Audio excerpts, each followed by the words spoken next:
자, 이번엔 교과서 개념학습 8강 춘향전과 그다음에 수정가 좀 살펴보도록 할게. 자, 일단 가 작품 바로 들어갈게. 이 뒤에 가 작품에 보기가 없어서 작품 먼저 들어가는 거야. 자, 봅시다. 자, 사령부 관노가 뒤섞여 춘향집 앞에 당도하니, 여기서 사령관노라고 하는데 인물들이겠지? 여기 인물, 여기 인물.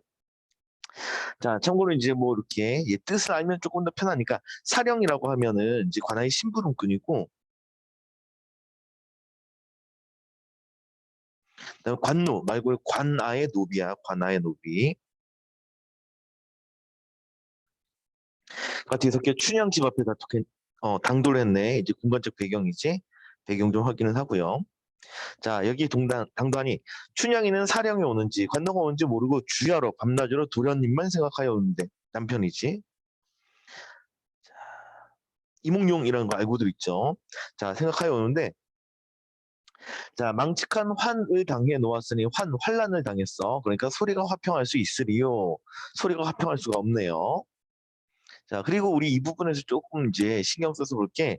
그 소리가 화평할 수 있으리요라는 거 이거 누구 생각이야? 요거 인물의 생각이 아니죠. 인물의 생각이 아니면 서술자의 생각이에요. 자, 그러면 일단은 요 부분을 가로 묶어 놓으시고, 서술자의 개입 같은 경우엔 여러분들 나중에 문제에서 물어보면 나중에 처음부터 글을 다시 읽어야 되기 때문에 되게 이 시간이 오래 잡아먹어요. 그래서 글을 읽어 나갈 때 서술자의 개입이 있으면 바로바로 가로로 좀 체크 좀 해놓읍시다. 다시. 서술자의 개입에 해당되면, 즉 인물의 생각이 아니라 서술자의 생각이면 항상 체크를 좀 해놓으세요. 여기 개입이야.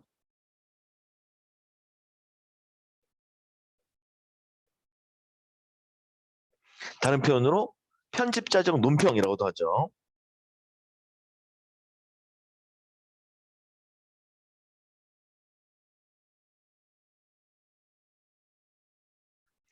자, 남편 읽고 독수 공방하는 계집아이라 청승이 들어 자연히 슬픈 목소리가 되었어요. 여기 보니까 독수 공방하는 계집, 바로 춘향이 얘기하겠지. 자, 청승이 들어 슬픈 목소리가 됐어. 정서가 여기 또 들어왔네. 슬퍼해. 춘향의 정서지. 마이너스야.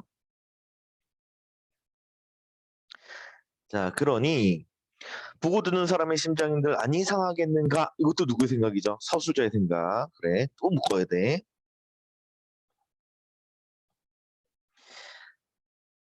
역시 개입이고, 여기도 서술자의 개입. 자, 임그리운 서러운 마음. 요 그림 들어가지, 서러운 마음 들어가지, 정서 들어갔네. 정서도 줄쳐놓고 마이너스. 자, 입맛 없어 밥 못 먹고요. 잠자리가 불안하여 잠 못 자고요. 돌림 생각이 오래되어 마음이 상했어. 그래서 피골이 상접돼요. 말 그대로 피부와 뼈가 상접했으니까 서로 접혔으니까 말랐다는 얘기죠.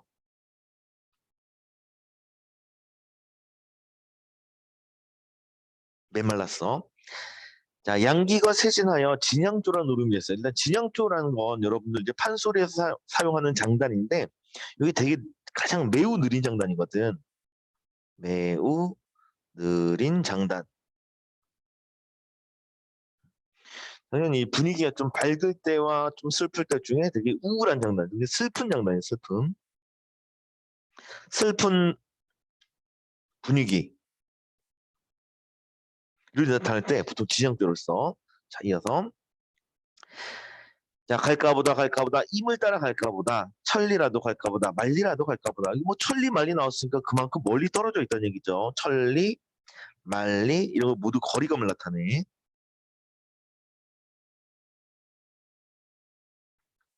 이몽룡과의 거리감이죠. 자, 비바람도 시원없고 날진 술진 해동청 불암에도 시원없는 높은 산 꼭대기 동선용 고개라도 이미 날 찾으면 나는 밟아서 손에 들고요. 나는 아니 쉬어가지라고 했어. 자, 우리 요 구절 사실 좀 시조 공부 좀 하다 보면 자주 보이는 구절이죠. 그렇죠. 딱 요 구절.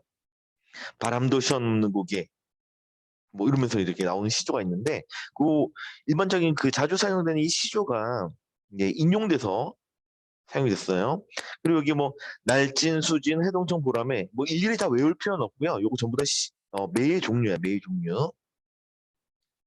그 정도 느낌만 짚고 넘어가시면 돼요. 일단은 여기서 정서를 보면요. 이미 온다고 하면요. 네, 나는 이미 날 찾으면 나는 예, 쉬지 않고도 넘어가겠다는 얘기죠. 예, 그래서 요 구절, 여기까지네. 시조가 이용된 게 여기까지입니다. 여기 이 부분까지예요. 다시 한번 지울까? 자, 시조 이용된 부분 다시 여기서부터 여기까지, 여기서부터 여기까지가 되겠어요. 자, 이어서 자, 한양 계신 우리 남군 나와 같이 그리워하는가라고 했어요. 여기 보니까 또 임의 정보가 또 드러나 있죠. 여기 배경이 들어왔어. 누가 있어 여기에? 남군이 있는 배경이죠. 이몽룡이 있는 배경이고. 자, 나와 같이 그리는가. 이 그리다라고 하는데 우리 시에서 그리다는 그림 그리다 말고 그리워하다의 뜻으로 사용되죠. 그리워하는가. 그다음에 무정하여 아주 있고 나의 사랑 옮겨다가 다른 임을 사랑하는가. 오, 요 구절도 보세요. 다른 임을 사랑하는가. 누가? 낭군이 다른 사람을 사랑하고 있는가라고 생각하는 거죠. 임에 대한 어떤 마음이 드러나? 불신. 그렇죠? 임을 그리워도 하면서도 믿지는 못해요. 자, 그래서 이렇게 서럽게 올 때 사령 등이 이런 사람들이 춘향의 슬픈 소리를 듣고 사람이 묵석이 아니어도 어찌 감동하지 않겠느냐라고 했어요. 자, 요 구절 또 보면은 누구 생각이야? 서술자, 아이고, 서술자 생각이지? 개입에 해당돼. 자, 그러고 나서 이제 중략 이렇게 나오네요. 자, 항상 이제 중략 되면은 다음으로 계속 이어 넘어가지 말고 이야기가 끊기잖아. 그럼 위의 내용을 한번 정리를 해보세요. 머릿속으로 잠깐이라도 생각을 하세요. 위에 보면은 사령 관노 등이 춘향 집에 옆에 왔고요. 이 춘향이 이렇게 슬퍼하고 있어. 그러면서 이제 요 노래 타령 좀 했고요. 그다음에 들어 넘어가니까 모든 사람들이 슬퍼할 것이다 라는 내용 나왔어. 자, 중령 넘어서 이 다음부터 되게 사실 유명한 구절이거든. 우리 교과서에도 많이 실려 있는 구절이죠. 자, 봅시다. 자, 저 계집은 원고 내 형리가였죠. 형리니까 형벌을 주는 관리. 저 벌을 주는 관리입니다. 관리. 형벌을 담당하는 관리. 어쨌든 이것도 인물이지. 동그라미.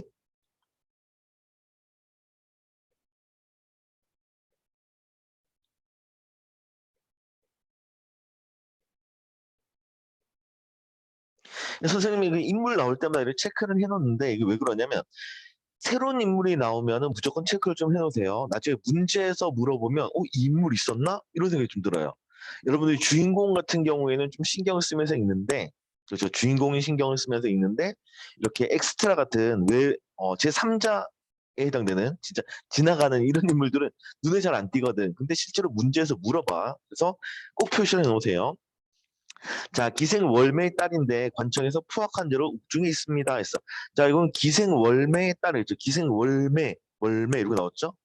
월매의 딸이 춘향인 거잖아. 그럼 요 월매는 춘향의 어머니, 그렇죠? 춘향의 모친이죠.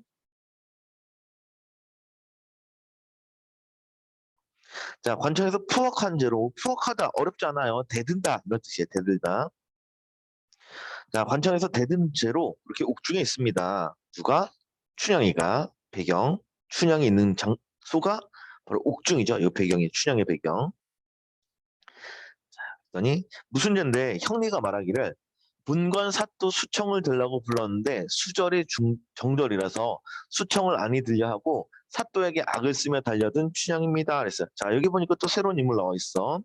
분관 사또라고 했어. 그 관에 있는 관청에 있는 사또, 분관 사또죠. 자, 분관 사또 이 누군지는 알고 있죠? 변사또 얘기하는 거예요. 변사또. 변사또였는데 수청 들라고 불렀는데 수절이 정절이래요. 자, 이쪽 표현상 특징 좀 보면요. 수절, 정절해서 뒤에 글자가 동일하게 반복이 되죠. 그렇죠. 그래서 뒤에 같은 의문을 반복해서 말장난을 하고 있거든. 그래서 우리 이렇게 말장난해서 웃음을 유발하면 언어유희라고 얘기를 하죠. 언어유희. 여기 언어유희의 기법이 사용되어 있어요. 동음을 반복하고 있어요. 언어유희의 방법이 되게 다양한데 그 중에서 끝에 있는 같은 음을 반복하는 언어 유희를 이용했어요. 자, 근데 수청 아니 들려하고 사또에게 악을 쓰며 달려들 춘향입니다. 근데 어사또가 분부를 하기를 네가 수절한다고 관장에게 푸악하였으니 대들었으니 살길 바래. 관장이죠. 그 관하의 가장 어른인 바로 분관 사또에 해당됩니다. 변사또 가리키는 표현이야. 자, 그러니 사길 바라겠냐? 주가 마땅한데 내 수청도 거역하겠느냐라고 이제 시험을 하는 거죠. 내 수청도 거역하겠어? 라고 물어봅니다. 누가 물어보는 거야? 인물이 아직 안 나왔죠. 사실 여러분도 알고는 있을 거예요. 네. 좀 이따 얘기할까요? 좀 이따 얘기할게요. 자, 내 수청도 거역할까? 그랬더니 춘향이 기가 막혀요. 어쨌든 이 부분 보면요. 요거. 춘향을 시험해 보고 있는 거죠.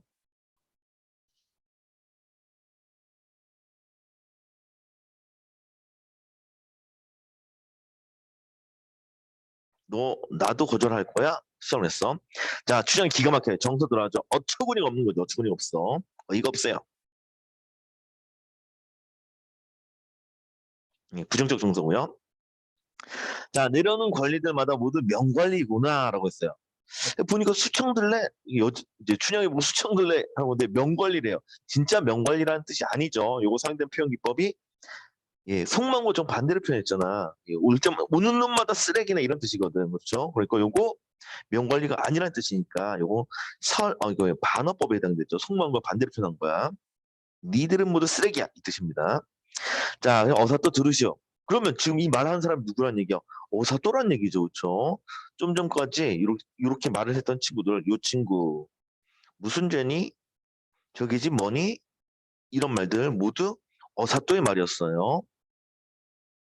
항상 대사는 누가 말한 것인지가 파악하면서 읽어나가야 돼요. 자, 어사또란 인물이었고요. 어사또 누구예요? 어사또가 뭔가요? 근데 어사또 보세요. 우리 암행어사라고 들어봤죠? 암행어사. 요 어자가 붙으면은 왕이 이제 지목한 사람부터예요. 암행어사. 예. 그래서 어사또니까 암행어사또가 되는 거죠. 암행어사또 누군지 알고들 있죠. 이몽룡이 얘기해요. 이몽룡. 춘향의 난군. 예. 그래서 한번 시험해 보는 걸 떠보는 겁니다. 자, 층암절벽 높은 바위가 바람들 무너지며 청송 녹죽 푸른 나무가 눈이 온들 변하겠습니까? 라고 했어요. 자, 여기 여러 가지 대상이 나오는데 좀 볼게요. 자, 층암절벽의 높은 바위 이거 있어. 얘가 있는데 바람 불어도 무너지지 않는 거죠. 그렇죠? 요거 있어도 무너지잖아요. 그다음에 청송 녹즙 푸른 소나무에 푸른 대나무 그리고 푸른 소나무 푸른 대나무 이 푸른 나무가 대나무가 눈이 온들 변하겠으면 눈이 와도 변하지 않는다는 얘기죠. 자, 그러면 지금 이 네모친 애들이 변하지 않는 존재. 그다음에 바람과 눈은 실현 이런 의미를 띠고 있다는 걸 눈에 보이죠. 바람, 눈바람이니까 이거 실현이야. 그럼 이때도 변하지 않는 이거, 불변성을 띠고 있는 이거, 비유적인 표현이잖아. 누굴 나타내고 있어요? 이거. 음. 춘향의 마음이죠. 춘향의 마음. 변하지 않는 마음을 이렇게 표현한 거죠. 그렇죠? 이해되시죠? 자, 그래서 그런 분부 말고 어떤 분부, 여기 수청이라는 분부 말고요. 요 수청 분부 말고 어서 빨리 죽여주시오 하며 뭐라고 해요? 향단아 서방님 어디 계신지 봐라. 그러는데 향단이라는 인물이 또 있는데 요 향단이 춘향이가 막말하죠. 그래서 향단아라고 막 얘기를 하고 있어요. 그렇죠? 사실 이 인물이 누구냐면 춘향이 밑에서 따라다니는 애거든. 몸종이라고 하죠. 다른 말로 시비라고 합니다. 향단은 춘향의 몸종이에요. 같은 말로 시비. 여러분이 시비 예전에 한번 본 적 있다. 박시전에 보면 개화가 항상 밑에 따라다니는 친구죠. 그 친구가 바로 시비예요. 개화 같은 친구. 자, 여성 서방님 어디 계신지 봐라. 어젯밤 배경이죠. 어젯밤이란 요때 꼭 문간에 와 계실 때 천만 당부했어. 뭐라고 당부했나 봐. 어디를 가셨는지 나중지 모르냐라고 했어요. 이때 어떤 마음이겠어요? 어사또에 대해서 어떤 마음이겠어? 음과영에 때 천만 당부했는데 어디 간지 나 어쩐지도 모르고 있냐라는 것은 춘향이 몽룡에 대해서 이 인간 그렇게 당부를 했는데 왜 나중지도 모르냐. 이거 원망의 정서죠. 마이너스예요, 마이너스. 자, 다음 이어서. 자, 근데 어사또가 분부를 하기를 얼굴 들어 나를 봐라 라고 얘기를 하는 거죠. 자, 하시니 춘향이 고개를 들어 위를 살펴보니 거린으로 왔던 낭군이 분명히 어사또가 돼 앉아 있어요. 그러면 이게 거린으로 왔던 낭군이라는 것은 사실 다들 정보를 알고 있어서 예, 신분을 숨긴 거죠. 그렇죠? 자신의 정체를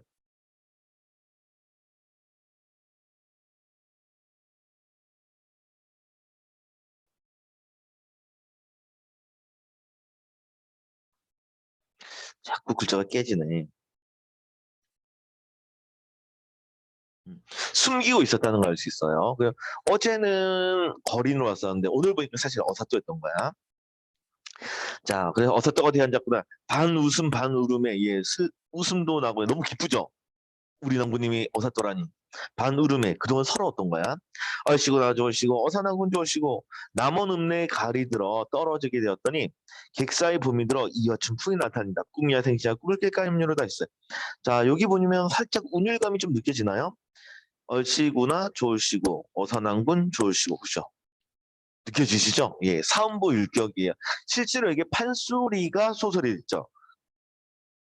알고들 있죠? 춘향가라는 판소리가 가 노래였는데 춘향전이라는 소설화가 되면서 이런 운율감이 좀 이렇게 남아 있어요. 자, 남원 읍내 가을 들어 떨어지게 됐는데 봄이 들어서 날 살린다고 했죠. 자, 그러면 가을 때문에 떨어지게 됐잖아. 가을 때문에 떨어졌어. 그럼 요거 나쁜 놈이죠, 그렇죠? 요거 부정적이야.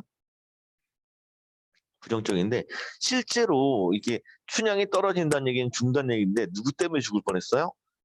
누구 때문에? 변사또, 분권사또 때문이죠, 그렇죠? 이 분권사또를 비유한 표현이고요. 다음에 객사의 붐이 들어 아이고, 이화춘풍이 날 살리고 있죠. 실제로 살리는 거. 이화춘풍이 살리고 있으니까 이게 긍정적인 걸 잡을 수 있고요. 이거 플러스 대상인데 실제로 춘향을 살리고 있는 건 누군가요? 이몽룡이 되겠네, 그렇죠? 그래서 이화춘풍은 이몽룡을 비유적으로 나타내고 있어요. 여기도 보면 이씨, 이 베리자 그렇죠? 성씨 이씨랑 똑같아요. 이씨. 자, 꿈이야 생시야 꿈을 깰까 염려로다. 예, 한참을 즐기고 있는 거죠. 긍정적이에요. 자, 춘영 언니가 들어왔어요. 춘영 언니 아까 예, 요 앞에 한번 등장한 적 있었죠? 여기 월매라는 인물 한번 나온 적 있습니다. 그렇죠? 바로 춘영 언니예요. 자, 춘영 언니 들어와서 가없이 즐겨 하는 말이에요. 그 즐겨서 막 뭐라뭐라 말하나 봐. 그런 말을 어찌다 사로하겠는가라고 이것도 누구 생각이죠? 서술자 생각이네요. 개입이죠. 개입이 계속 나와요. 자, 이어서 자, 춘향의 높은 절기가 광채 있게 되었으니 어찌하니 좋을성가? 이것도 누구 생각? 계속 서술자의 생각이 드러나요. 개입이고요. 자, 어사또가 남원의 일들을 공적인 임무죠. 공적 임무를 다 한 후에 춘향 무녀와 향단을 서울로 데려가요. 공간이 또 달라지고 있네요. 이번에 서울로 갑니다. 자, 서울로 가는데 위의가 찬란하니 세상 사람들이 누가 아니 칭찬하겠는가? 또 생각, 누구 생각? 서술자의 생각, 또 개입이야. 자, 여기서 이제 어휘 하나만 좀 짚고 넘어갈게요. 이제 고전 소설을 좀 보다 보면 위의라는 표현이 종종 나옵니다. 위의라는 표현은 위험 있는 모습이라는 뜻이에요. 위험 있는 모습.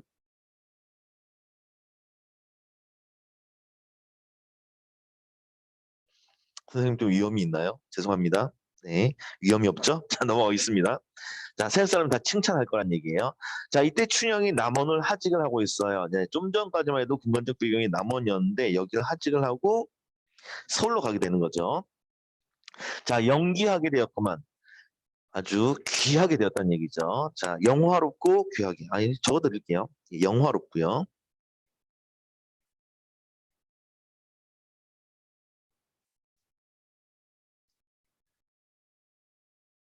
귀하게 되었건만. 자, 고향을 이별하니 일희일비가 아니되랴. 일희 한편으론 기쁘고요. 일비 한편으론 슬프다는 얘기죠. 자, 이것도 정서 표현이죠. 긍정적 정서도 있고요. 부정적 정서도 있고요. 이렇게 돼요. 자, 그리고 아니 되겠는가도 누구 생각이에요? 요것도 서술자의 생각이 되는 거죠. 예. 일이 일비가 아니 되겠는가? 요것도 개입이에요. 그러니까 요 단락 전체가 그냥 다 개입이네요. 서술자가 자신의 생각을 계속 얘기하고요. 자신의 의견을 계속 내뱉고 있어요. 자, 놀고 자던 부용당아, 너 부디 잘 있거라. 너, 부용당, 너, 의인화가 되겠죠. 놀고 자던 곳이니까 집인가 봐요. 자, 요것을 의인화했어요. 광활로 오작개며 영주각도 잘 있거라. 예, 고향 이별하고 있는 거죠. 자, 분풀은 해마다 푸르건만 떠난 객은 돌아오지 않는다. 라고 이른 시는 나를 두고 이르는 것이다. 라고 했어요. 다시 분풀은 해마다 돌아오죠. 그렇죠? 해 되면 다시 푸르러져요. 근데 떠난 나그네는 돌아오지 않고 있죠. 그렇죠? 예, 여기 보면은 요 분풀이란 대상과 떠난 객이라는 대상이 서로 상반되고 있다는 거 느껴지시나요? 왜 상반돼요? 분풀은 계속 돌아오는 거죠. 근데 떠난 객은 돌아오지 않는 거죠. 그러니까 서로 상반되는 거예요. 자, 이렇게 이런 시는 나를 두고 이르는 거래요. 자신을 두고. 요 나가 바로 춘향이잖아. 그러면 이 통에서 말하고자 하는 바 떠난 객은 돌아오지 않죠. 나도 이제 돌아오지 못할 것이다 라는 얘기예요.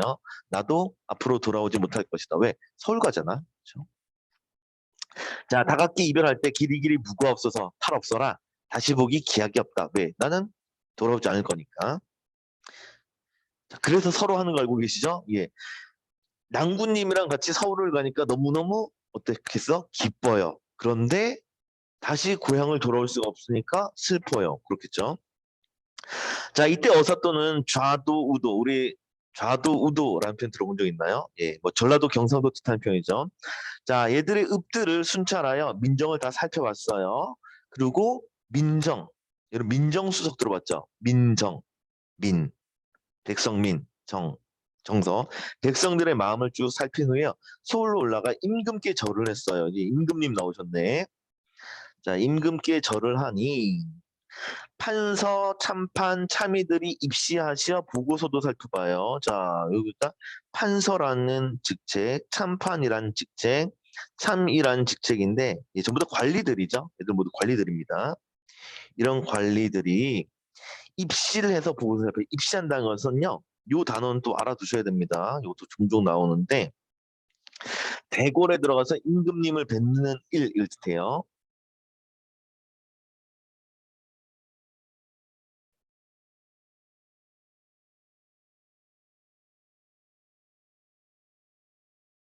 요게 바로 입시입니다. 자주 나올 수밖에 없는 어휘죠. 왕 나오면 이제 입시 나오는 거야. 왜? 신하들이 왕을 만나야 되니까.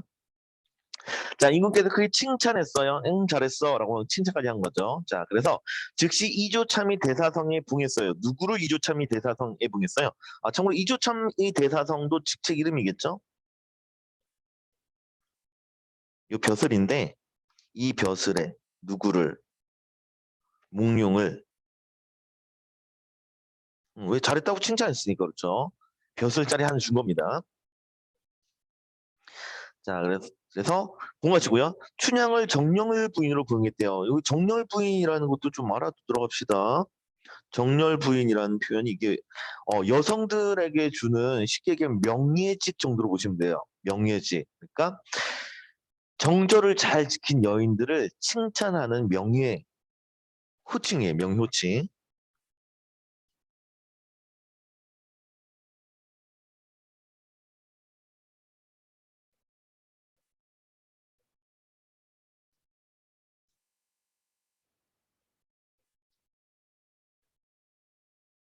근데 이게 좀 나름대로 큰 의미가 있어요. 왜 큰 의미가 있냐면 이 정열 부인 같은 경우에 보통 이렇게 그 정열 부인이라는 직책, 이 명예직은 당연히 평민이 아니라 양반들한테 주는 거거든. 양반 부녀자한테 주는 거야. 그러면 춘향이가 이걸 받았다는 얘기는 춘향은 기생의 딸이죠.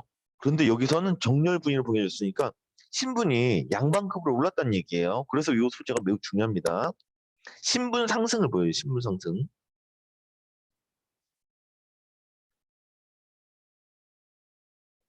그래서 정열 부인이 나름대로 꽤 의미가 있는 소재에 해당이 됩니다. 자, 은혜 감사드리고요. 물러나와 부모께 뵀어요. 부모님 뵌 거죠. 부모님. 자, 부모님을 뵈니까 성은을 못 잊어 하시더라. 예, 성은에 감사드리고 있는 거죠. 저 부모라고 있으니까 이 부모는 누구 부모? 누구 부모? 이몽룡 부모 얘기하는 거예요. 자, 이때 이조 판서, 호조 판서, 좌의정, 의정, 영의정 다 지내고 퇴임을 했어요. 요거 누가 했나요? 요거 전부 다 예, 퇴임까지 한 게 누구예요? 몽룡이죠, 몽룡.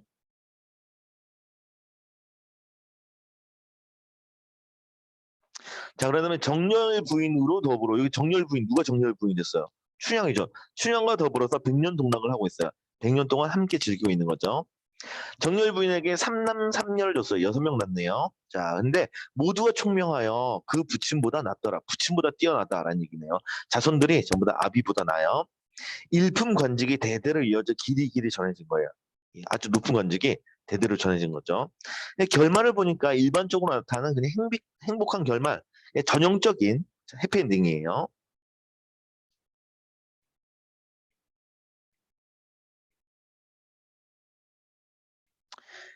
자, 그리고 우리 가작품을 봤으니까 항상 말씀드립니다.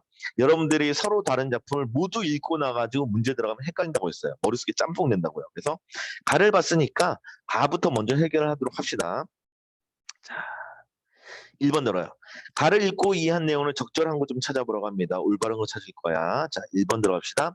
형리 기억나시나요? 네, 항상 좀 체크를 해 놓으라고 했었죠? 지금 형리 아마 여러분들 체크를 안 해왔으면 기억이 거의 안 날 거예요. 우리 형벌을 담당하는 관리였습니다. 어사또에게 춘향의 무고함을 알리기 위해 노력했다. 형리가 춘향 편이었어요? 아니었죠? 춘향이 뭐 잘못했대요 하고 고자질했던 친구입니다. 잘못했어요. 다음 2번 춘향의 어미는 춘향의 정체를 눈치채고 춘향의 상황을 전하려 하고 있다. 다시 춘향의 어미가 어사또의 정체를 어사또가 이몽룡이었죠. 이몽룡이 어사또였던 거 눈치챘나요? 그런 내용 없었어요. 눈치챈 내용 없었고요. 바로 아웃. 춘향어미는 나중에 들어가지고 이제 그 암행어사 출도한 후에 그렇죠? 어사또인 건 다 알아낸 후에 그 다음에 와가지고 막 즐겨하고 있었단 말이야. 그래서 눈치챈 얘기 아닙니다. 자, 춘향은 서울로 올라가며 고향을 떠난 것에 대해 아쉬움 들어왔어요. 일희일비가 아니되랴. 이러면서 아쉬워했죠. 아쉬움 있습니다. 적절한 거 답이 3번 이렇게 되겠네요. 자, 나머지 4번, 5번도 봅니다. 임금은 어사또가 작성한 보고서의 내용을 살핀 후 이에 대한 의문을 나타내는 게 아니라 칭찬했죠. 자, 칭찬하고 벼슬까지 줬습니다. 다음 어사또는 형리가 언급한 제목을 인정하지 않는 춘향에 대한 안타까움. 그렇지? 이렇게 관리에게 포악한 죄라는 제목을 언급했는데 이걸 인정하지 않는 춘향에 대한 안타까움 이런 내용도 없죠. 그렇죠? 바로 아웃입니다. 자, 되었으면 2번 넘어갔는데 2번은 나작품 관련된 얘기죠. 나작품이니까 이거 패스하고요. 3번 넘어갈게요. 자, 보기는 가나와 감상한 후 학생들이 작성한 자료고요. 기억 미음에 대한 학생이 생각한 내용으로 적절치 않은 것이라고 있어요. 자, 여러분들이 이제 일반적으로 이렇게 가나 모두 감상한 아이고, 깜짝이야. 자, 가나 모두 감상하고 풀어라 하는 문제들은 부담이 되고 막 가나 모두 봐야 될 것 같고 이렇거든. 부담 갖지 마세요. 가 봤으면 가와 관련해서 해결할 수 있는 부분이 분명히 있어요. 그런 부분부터 먼저 해결 좀 하세요. 자, 보기 읽어봅니다. 자, 고전소설인 가는 오늘날까지 문학작품 창작에 많은 영향을 줬고요. 나는 가를 차용하여 변형한 작품이래요. 그래서 나는 가를 바탕으로 만들어진 작품이구나 하는 걸 알 수 있습니다. 그리고 나가 오늘날까지 이어진 현재 작품이 되겠죠. 나는 현재 작품. 그렇죠? 자, 두 작품은 상호 텍스트성을 중심으로 감상할 수 있대요. 요즘 이제 이렇게 서로 다른 영역을 같이 묶어가지고 출제하는 게 많이 나와요. 그런 것을 상호 텍스트라고 얘기를 해요. 우리 뭐 독서에서도 그렇죠. 닭을 낙을 묶어가지고 서로 같이 나왔죠. 이게 상호 텍스트성이 됩니다. 자, 두 작품을 기억 미음의 측면에서 서로 비교하죠. 자, 기억 미음 보니까요. 사건, 갈등 양상, 공간 특성, 인물 특성, 서술자, 화자의 시선 이렇게 나옵니다. 자, 먼저 기억 1번 볼게요. 사건과 관련 있습니다. 가의 춘향이 도련님과 이별한 후 그림 때문에 울고 있는 거 얘기 있었나요? 시작 부분에 있었죠? 그렇죠. 예, 우는 내용 드러납니다. 그래서 가에 대한 설명 적절해요. 자, 다음 2번. 가에서 갈등이죠. 가에서 춘향은 멀리 떨어져 있는 난군의 변절을 의심하고 있는데 라고 했는데 변절 의심하는 부분이 있었나요? 기억나세요? 예, 혹시나 싶어서 넘겨서 확인해 드릴게요. 자, 우리 그 시작 부분에 이 부분 보면요. 요 한양 계신 우리 낭구님이 무정에서 아주 있고 나의 사랑을 옮겨다가 다른 이름을 사랑하는가라고 이제 불신을 보였었죠. 그렇죠. 그래서 의심하는 내용이 있거든. 그래서 여기 멀리 떨어져 있는 낭군의 변절을 의심했다는 표현. 적절한 표현이 되는 거죠. 인간 마음 변한 거 아니야? 라는 의심 드러납니다. 다음에 3번 넘어가서 이번엔 공간이죠. 자, 가의 집은 춘향이 거주하는 현실적인 공간이다라고 했는데 집이 어디나 없었어요. 시작 부분에 대놓고 집 나왔죠. 그렇죠. 여러분들 집을 공간적 배경을 체크를 안 했으면 지금쯤 뭔 생각하고 있냐면 집이 있었나? 이런 생각합니다. 집이 있었나? 이러고 있습니다. 그렇죠. 그래서 여기 보시면요. 자, 우리 시작하는 부분 보면요. 여기 사령과 관노가 대속해 춘향집 앞에 당도를 했었죠. 그렇죠. 이런 부분이었습니다. 슬퍼하는 부분. 기억들 아시죠? 예, 그리고 실제로 춘향이 사는 집이죠. 춘향이 사는 집입니다. 그래서 춘향이 거주하는 공간이고요. 현실적인 공간 적절한 표현이죠. 실제로 살고 있으니까 현실적 공간 맞고요. 자, 다음 4번. 가에서 춘향이 어사또에게 하는 말을 통해 춘향의 굳은 의지가 드러난가라고 했는데요. 예, 어떤 의지가 드러났어요? 어떤 의지가? 예, 그런 말 마옵시고 어서빠삐 죽여줘라고 했죠. 수청하라는 말 하지 마. 나 차라리 죽여 그럴 바에는 라고 했으니까 굳은 의지, 그렇죠. 정절을 지키겠다.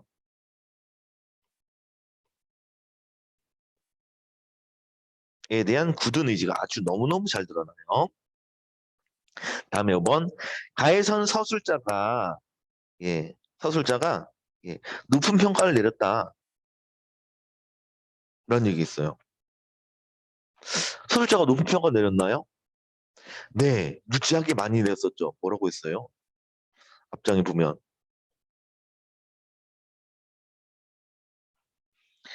예, 서술적 개입들 많이 있었죠. 위가 찬란해 누가 칭찬하겠냐. 높은 적에 광채길에서 어찌하니 좋겠느냐. 뭐 이런 식으로 하면서 예, 자신의 내용, 자신의 의견을 계속 얘기를 하면서요. 예, 얘기를 하면서 높은 평가 내렸습니다. 춘향에 대해서. 그래서 동그라미 이렇게 되겠어요. 그래서 요 가에 대한 내용이 다 적절해요. 그러면 나만 잘 보면 풀 수가 있는 거죠. 그렇죠?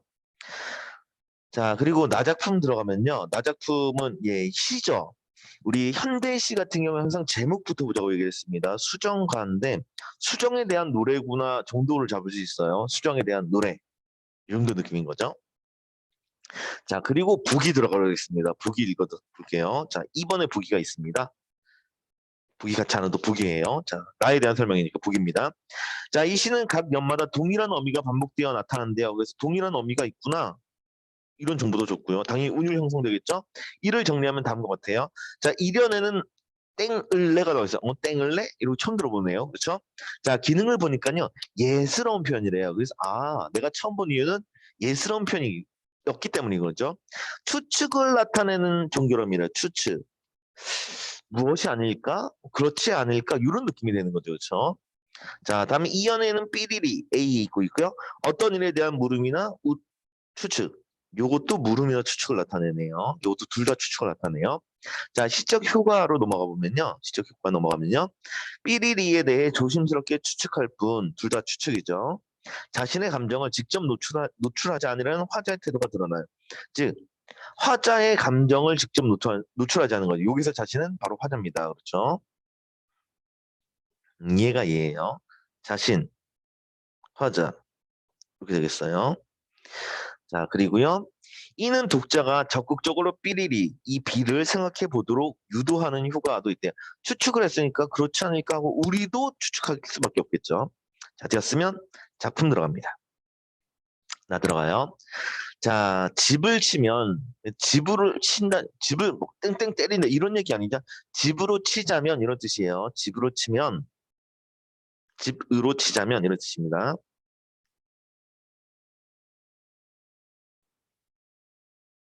간주하자면 생각하자면 이런 뜻이에요. 정화수 잔잔한 위에 아침마다 새로 생기는 물방울에 신선한 우물집이었을래? 여러분들이 만약에 작품을 그냥 들었잖아. 우물집이었을래? 뭔 뜻이지? 이랬겠죠. 근데 우리는 부기를 먼저 봤단 말이야. 그렇죠? 부기를 먼저 보니까 추측을 나타내는 표현이구나 이렇게 되겠죠. 그래서 추측으로 표현하면요. 우물집이 아니었을까? 이런 뜻이에요. 우물집이었을까? 이런 뜻이었겠죠.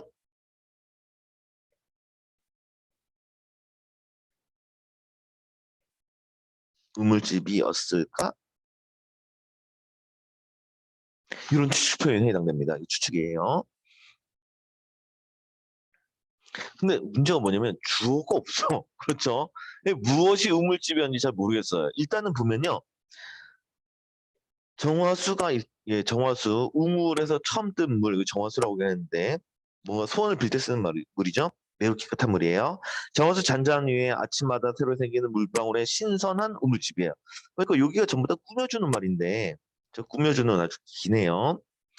이런 우물집이란 말이야. 그러니까 대상인데 우물집이란 대상인데 요 우물집에 대한 얘기를 하고 있는데 대상을 잡았으면 긍정인지 부정인지 판단하라고 했죠. 생각해 보세요. 신선해요. 깨끗해요. 긍정적 이미지죠. 무엇인지 몰라도 그건 깨끗한 우물집이에요. 다음에 자 또한 윤이 나는 마루에 또 꾸며주고요. 그 끝에 평상의 또 꾸며주고요. 가라앉은 뜰하게 또 꾸며주고요. 물냄새 창창한 그런 집이었을까? 이렇게 또 추측하고 있죠. 예, 그런 집이에요. 보니까 다 꾸며주는 말들 다시 보면요. 윤이 나는 마루의 집이고요. 그 끝에 평상이 그다음에 가라앉은 뜰이죠. 가라앉은 뜰에 물냄새가 창창한 그런 집이었던 거죠. 무엇이 아직 모르겠어요. 어쨌든 긍정적인 걸 잡을 수가 있어요. 자 여기서 조금만 세세한 내용 조금만 더 들어갈게요. 여러분 창창하다라는 표현에서 창창하다 이거 뭔 뜻인가요? 창창하다. 우리 뭐 앞날이 창창하다 이런 표현도 쓰죠. 예, 한이 남았다는 뜻인데 원래 창창하다의 뜻이 푸르다 이런 뜻이에요. 뭐 물이나 이런 것들이 푸르다는 뜻입니다. 이거 색채어예요, 색채어. 창창한의 뜻은 푸른 이런 뜻이에요. 아이고, 푸른 이런 뜻입니다. 자, 여러분들 단어의 뜻을 하니까 새로운 표현 기법이 혹시 보이시나요? 뭐가 보이죠? 자, 여기는 물 냄새인데 물 냄새가 푸르다고 표현했죠. 오, 오, 뭐가 보여? 물 냄새는 후각, 창창한 건 시각. 그러네요. 오, 드디어 보이네요. 단어의 뜻을 알면 이제 이런 것들이 보이게 되는 거예요. 그렇죠? 원래는 후각인데 이것을 시각화해 놓은 거죠. 후각의 시각화.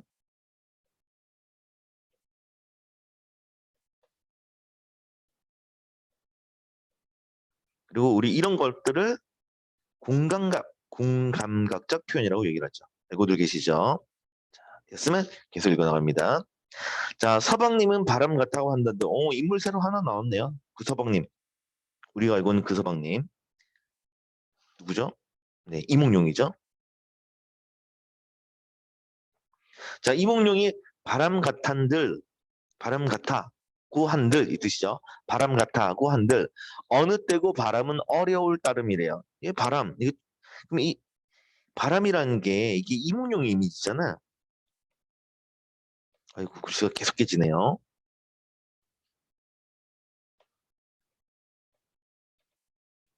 제 탓이 아니에요. 굿노트의 탓입니다. 굿노트. 굿노트가 물건을 잘 만들었어.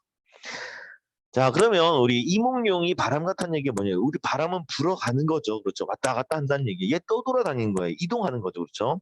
그렇지만 바람은 다시 어려워요. 다시 돌아오기 어디에 어리게 마련이라는 얘기죠. 어디에 어리겠어요?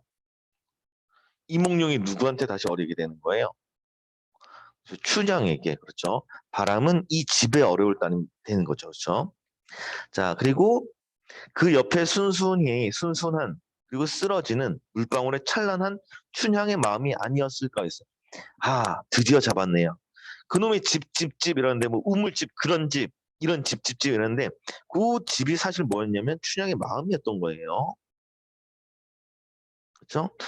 우물집 좀 더 보기 편하게 우물집 그런 집 그다음에 춘향의 마음 이게 사실 다 같았던 거죠.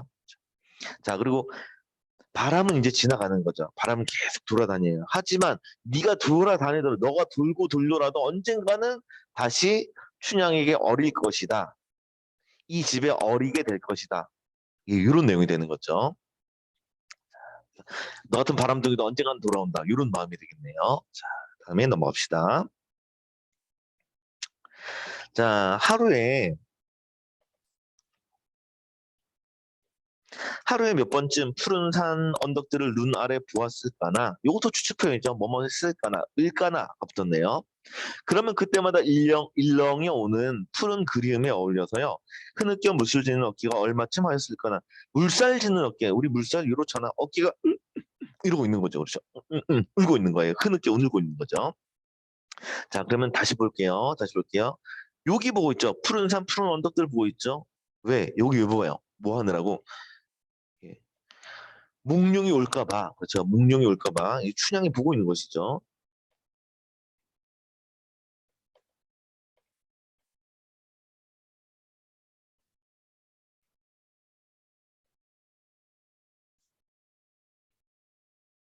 이렇게 되는 거예요. 춘향이 몽룡이 요 인간 오는가 하면서 기다리면서 보고 있는 곳이에요. 눈 아래로. 자, 그러면 그때마다 일렁이 오는 푸른 그리움이죠. 정서편 있죠. 정서편 있고요. 그리고 여기 보면 푸른 그리움이라고 했어요. 왜 푸른 그리움을 표현했을까? 원래 그리움 자체는 색채가 없잖아. 근데 푸른 그리움. 그 이유가 뭐냐면 위에까지 생각해 보면요. 여기 보니까 우물쭈게 물냄새 막 이런 표현 썼죠. 창창한 이런 표현 썼단 말이에요. 누구의 이미지가 돼요? 춘향의 마음이 이런 거죠. 그렇죠? 푸른 물의 이미지예요. 그러다 보니까 푸른 물 같은 이제 그림이 되는 거죠. 자, 여기 열려 흐느껴 물살 짓는 어깨, 흐느끼는 모습을 표현한 거죠. 이게 얼마쯤 하였을까? 진실로 우리가 받들 산신령은 그 어디에 있을까라고 했어요. 자, 여기 산신령이라는데 우리가 받들 신이죠. 산신령이죠. 그렇죠? 신입니다. 자, 그럼 우리가 받들 산신령이라는 표현을 썼으니까 당연히 받든다는 것은 여기는 뭐가 빌고 이런 거죠. 그렇죠? 이 인간 제발 좀 돌아와 주게 해주세요. 이런 느낌이에요. 그래서 여기 있는 신이니까 요 신은 산신령은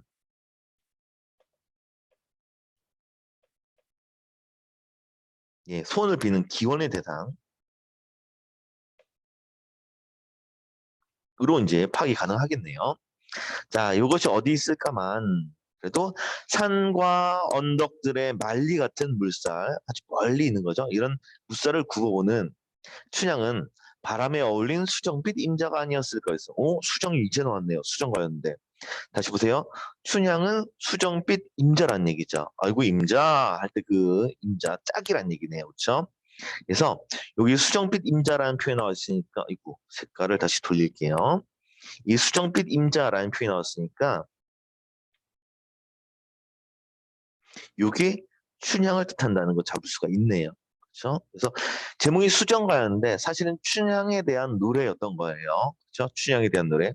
수정빛 임자 춘향이 이렇게 되니까. 자, 그래서 요 구절 잠깐만 더 볼게요. 여기 보시면 산과 언덕들의 말리 같은 물살을 굽어오고 있다 했죠. 말리 같은. 그러니까 되게 멀리 떨어져 있는 거예요. 그렇죠? 우리 아까 전에 여기 푸른 산, 그 다음에 언덕들을 보고 있었죠. 그렇죠? 산과 언덕들, 이 언덕들이 이 언덕들이잖아. 그래서 요 말리 같다는 얘기는 요 거리감이 나타나네요. 누구와의 거리감? 임과의 몽룡과의 거리감이 되는 거죠. 이해되시죠? 자, 정리되었으면 요거 가지고 문제 한번 들어가 보도록 할게요. 자, 봅시다. 자, 2번 읽어봐요. 자, 을의 추측 나타냈죠? 다음에 이연에서는 물음이나 추측을 나타내는 어미 찾아보면은 실제로 우리 이연 보면요. 여기 다음에 눈을 보았을까나 하였을까나 이런 거 나와 있죠. 그렇죠? 있을까마는 그다음에 아니었을까나 그렇죠? 전부 다 까나로 끊었는데 이거 어디부터 끊어야 돼요? 어미가 어디까지 해? 아니 다 대신에 을까나 들어갔죠. 그렇죠? 얼마 부었다의 을까나 넣죠. 하였다의 을까나 붙었죠. 자, 을까나라는 종결 어미가 붙어 있네요. 그래서 여기에는 넣어줄 말이 땡, 을, 까, 나, 요게 이제 해당이 되고요. 자, 이걸 통해서 무엇에 대해서 추측할 뿐, 그다음 독자가 적극적으로 무엇을 생각해 보도록, 전부 다 이거 보니까 춘향의 마음이 무엇이 아니었을까 이런 꼴이 해당됐죠. 그래서 여기에 들어갈 말은, B에 들어갈 말은, 공통적으로 들어갈 말, 춘향의 마음, 요걸 추측해 보고 있는 거네요. 예. 할만하시죠? 네. 그래서 항상 여러분들이 이게 보기부터 보셔야지만 이런 정보들 최대한 좀 찾고 작품을 들어가면 여러분 조금 더 쉽게 추측이 되고요. 쉽게 내용 파악이 돼요. 여러분이 보기에 주는 정보 없이 스스로 해석을 하면요. 작품이 그냥 내 멋대로 해석하죠. 내 멋대로 해석하면 어떻게 돼요? 예. 객관식 문제 틀리게 됩니다. 답은 정해져 있어요. 자, 이제 마지막 3번 문제 남은 것들 확인해 볼게요. 자, 우리 주요 사건 관련해서 나의 춘향도 서방님에 대한 그리움 때문에 흐느꼈나요? 그렇죠? 울고 있었고요. 그렇죠? 계속 그리움 얘기 있었습니다. 적절한 표현이네요. 자, 다음에 뒷부분 나의 선 춘향은 산신령의 초월적 힘의 기대어 낭군의 절개를 확신한다라는 얘기 있어요. 우리 그 산신령 이게 어디 있을까만은 이렇게 표현이 있었죠. 자, 다시 보여주면서 할게요. 자, 산신령은 그 어디 있을까만 어디인지도 모르겠어요. 그렇지만 춘향은 바람과 어울리는 수정빛 임자예요. 그리고 이 바람은 어떤 거예요? 서방님 돌아다니는 거죠. 그렇지만 언젠가는 어려우는 거예요. 지금 어울리는 겁니다. 자, 그러면 요거 가지고 다시 돌아가 볼게요. 자, 난군의 절개를 확신한다는 내용이 있어요. 절개. 절개라는 건 변하지 않는 마음이죠. 이게 바람 같은 존재로 보고 있는 거죠. 그래서 이거 안 됩니다. 절개 확신 이런 건 전혀 들어가지가 않아요.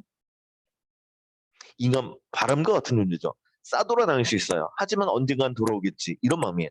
되게 뭐랄까 전통적인 여인의 느낌 이런 거죠. 저놈의 인간은 막 기생집 돌아다니고 이래도 나는 기다릴게. 이 정도의 느낌입니다. 그래서 나는 안 되고요. 적절치 않은 거 답이 2번 이렇게 됩니다. 자, 나머지도 빠르게 보겠습니다. 나의 집은 춘향의 깨끗한 마음을 표상하는 상적 공간이다 했어요. 자, 여기서 단어 하나만 좀 짚고 넘어갈게요. 일단은 요건 당연히 적절한 표현인데요. 여기서 우물집은 춘향의 깨끗한 마음과 관련이 있죠. 그렇죠? 자, 그다음에 이제 문제가 되는 단어가 표상이라는 단어예요. 자, 우리 지난 수능에도 22학년도 수능에도 나왔었죠? 예, 표상, 네. 변증법 지문에서 표상이 나왔어요. 표상. 실제로 문학에서 표상이라는 단어는 정말 많이 나오는데요.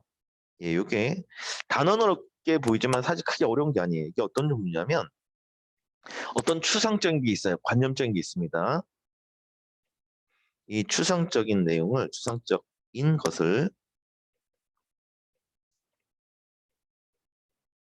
구체화한 대상. 요걸 이제 표상이라고 해요. 예를 들어서 여러분들 우리 평화 이런 거 되게 추상적이죠.